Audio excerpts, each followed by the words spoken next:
So this is the Little White Schoolhouse in Ripon, Wisconsin. That's literally its name, which is so quaint, the Little White Schoolhouse. Now, it was built over 170 years ago, back in 1853, and that unassuming little gable-roofed building you see right there is still there today, still standing there today. Because in 1854, just 1 year after the Little White Schoolhouse was built, a group of people got together in that Little White Schoolhouse and came up with an idea that would end up changing the course of history in many ways, at least political history. I mean, at the time, America was hotly divided over the question of slavery in the newly established Kansas and Nebraska territories.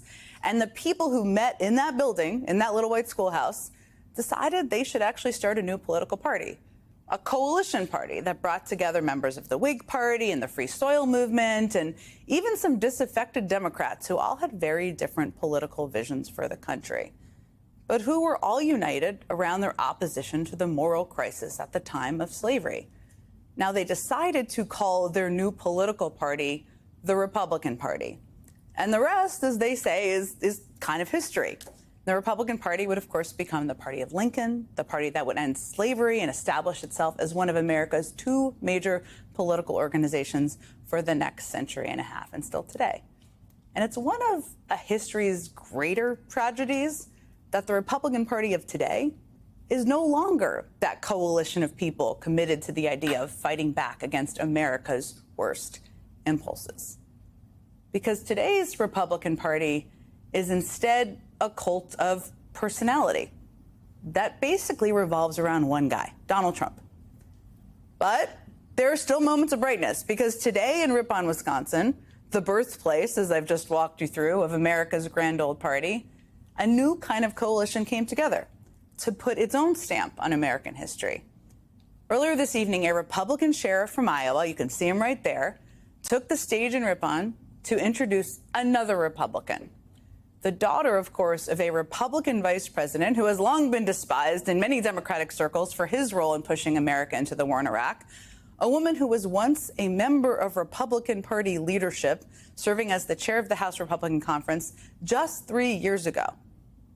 Yeah, she was there, along with other Republicans, as part of a new, wide-reaching, basically moral coalition, who stood on the stage with the Democratic nominee for president, Kamala Harris, and said this.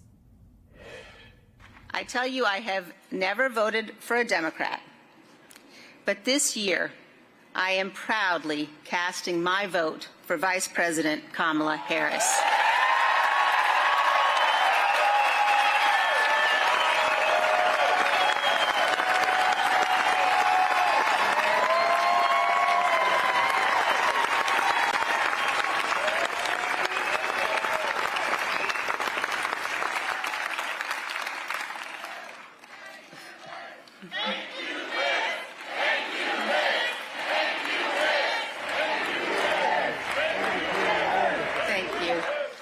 But mostly we're not going back.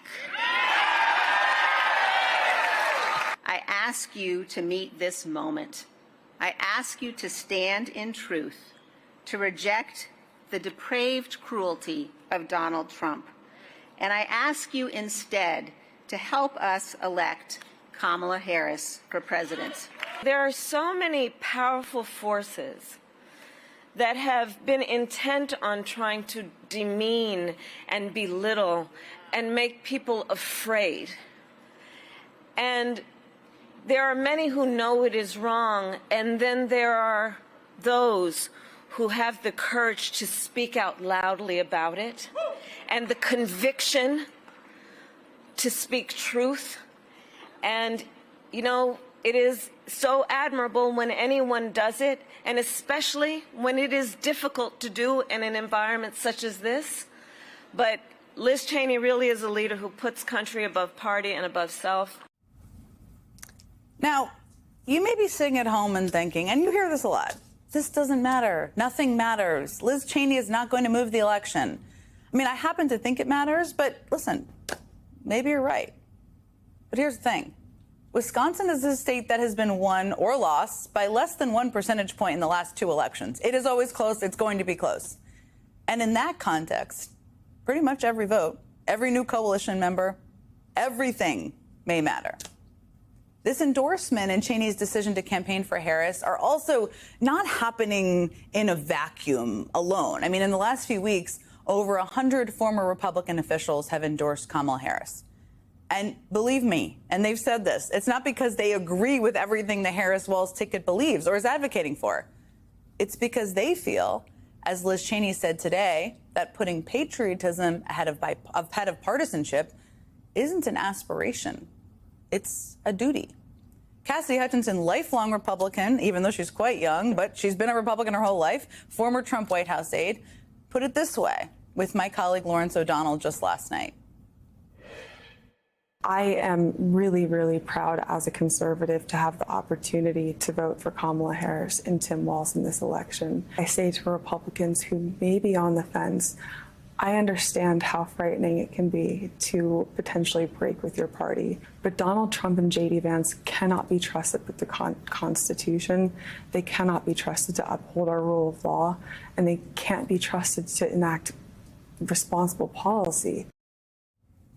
So, of course, it's great. It's good to have Republicans like Liz Cheney and Cassidy Hutchinson and the more than 100 Republican officials who have endorsed Harris all speaking out about the fact that one candidate will defend the Constitution and one won't.